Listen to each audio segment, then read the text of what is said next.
questions concerning this? Yes.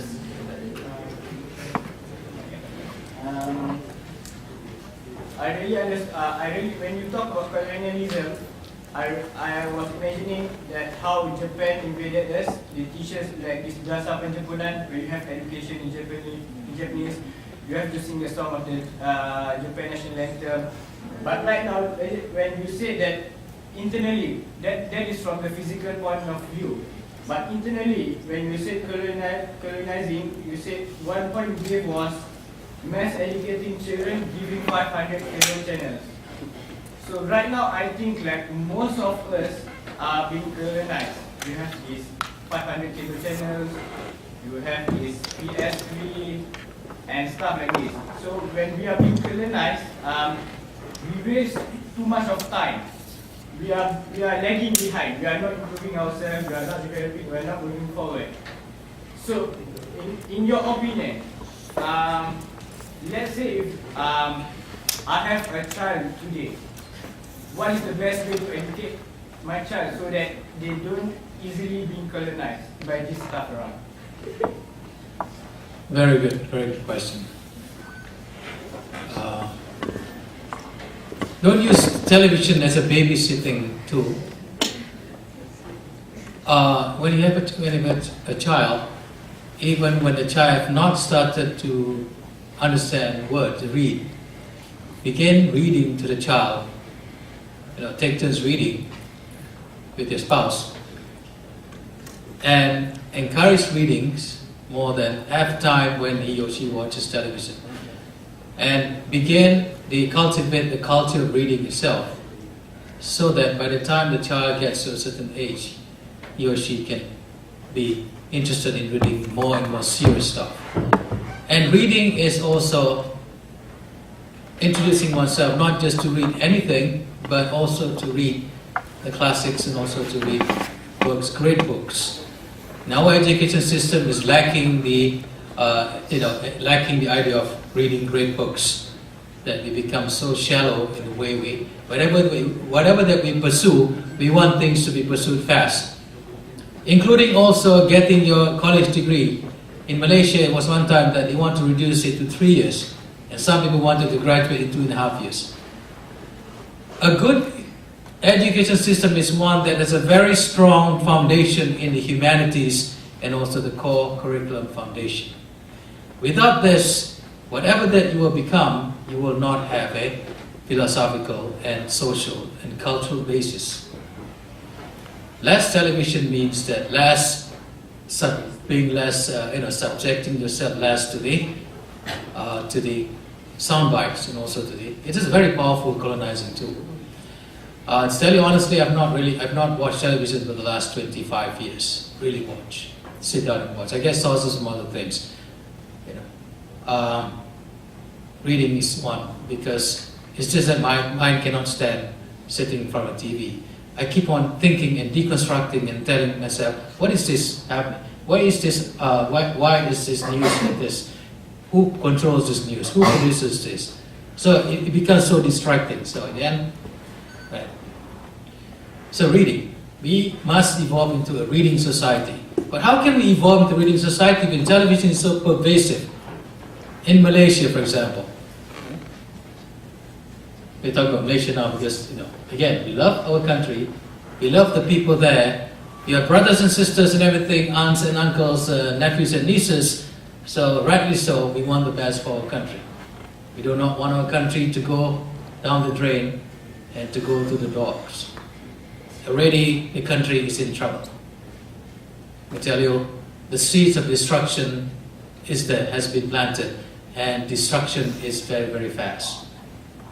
Massive corruption. People are buying things. Consumption is so conspicuous, meaning that people display everything in public, and use the display to put status to themselves. We stop people from speaking out against things. Right? Universities are being controlled. We have to stop the process, because the purpose of a university is to universalize ideas and to respect others so that we can continue to generate and regenerate positively. So that's the thing. And we are also, we are so addicted to credentialism and testing and testing and testing. As if we test anything that moves. And not just that test, but paper and pencil tests. What's the point of training a child, standard 1, standard 2, to take tests and to rob his or her childhood of exploring things? Our school system is not, if it's going to be transformed, it has to be one in terms of philosophy, teaching, learning, and then the products of learning, the outcome of learning. If you want to produce good thinkers, transform the entire system into project-based system. It's not just in memorizing things. How could your fate be put on this test of whatever? This is the only result, SPM, UPSR. There has to be more life to that, to the learning process. Why don't we transform that into 60% of work, 60% of projects, based learning, 30% of tests, and 10% of other things, for example. And use authentic assessment to assess the students. How many people who are children who are very creative that has become marginalized people in society? The Mat Rempit, the Along, the gangsters, the different races, they are not born to become gangsters. Or they are born, everyone is born a gift, fitrah. But it is the process, the system that has turned them into creative people or criminals. And once we criminalize them, jail becomes big business. In America, to educate a child in high school, you spend between $18,000 to $20,000 per year. To keep an inmate in jail, you will have to spend about $100,000 a year. You see how growing America's prison industrial complex is growing? Why? Because through the process of learning, through the process of education, through the process of schooling, these people's needs are not met. They're very creative, they get bored, but they become enemies to the school system, and when they go to prison, when they get out of prison, they cannot fit in society, they want to go back to prison. Think in Malaysia, who are the ones who are in prison? Who are the drug addicts? They don't want to become drug addicts. But why did they become? I grew up in a kampung. Had I tried drugs and used drugs, I wouldn't be here. I look around everywhere around me, my village, people were just high. But I don't know what it is then. This is an all Malay kampung. All these things are a design, the matrix designed the system. Because we have a system that wants to only cater for the rich, for the powerful. Education system becomes elitist school. We only want to spend money to build schools, only a few schools, so that only those who can afford go. But what about others who are in the hundreds and thousands? Why can't we create an education system where everyone wins? Everybody wins. This is not a win-lose world anymore.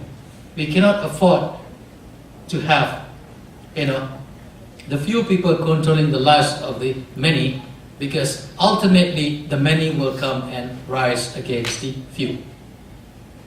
And through education, a lot of things can happen. Education is a very powerful process. It's the only means to progress, social, personal, and economic progress. It is through education that societies regenerate, get renewed. It is through education also societies become controlled. With anything, curriculum is a very powerful tool. Curriculum means race course. It comes from the word curare, Latin word. You start with the beginning, a race, right, and then you go. It is curriculum that goes into the classroom, it goes into your mind, what the teacher uses to teach, and what the teacher uses to create you and I as human beings. Right?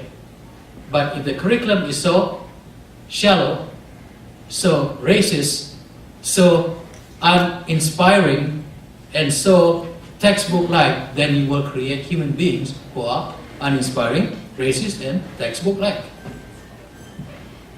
I don't know whether that makes sense.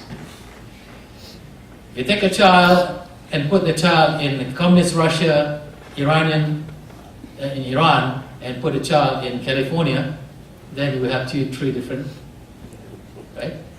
Three different people being created. The process of creation of a human being begins and also is about education.